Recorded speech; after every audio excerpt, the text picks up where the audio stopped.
Hi hello friends, అందరికీ నమస్కారం.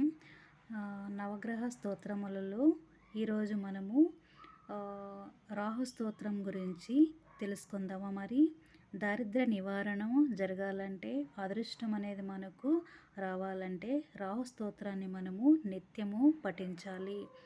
కరాళవదనం ఖడ్గచర్మశూలవరాన్వితం నీలసింహాసనస్థంచ ధ్యాయేద్రాహు ప్రశాంతయే. ఈ విధంగా మనము రోజు రాహు స్తోత్రాన్ని పఠించినట్లయితే రోజు రోజుకు దరిద్ర నివారణ అనేది జరిగి మనకు అదృష్టం అనేది కలిసి వస్తుందన్నమాట.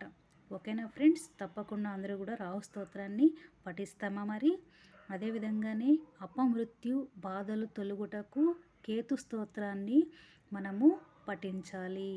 ధూమవర్ణం ద్విబాహుంచ కేతుంచ విక్రతాననం గృదాసనగతం నిత్యం ధ్యాయేస్తర్వఫలాప్తయే.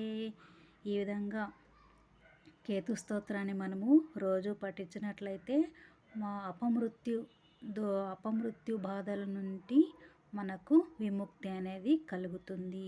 ఓకేనా ఫ్రెండ్స్, అందరికీ కూడా నా వీడియో అందరూ కూడా చూస్తున్నందుకు, వింటున్నందుకు మీ అందరికీ కూడా చాలా చాలా ధన్యవాదాలు.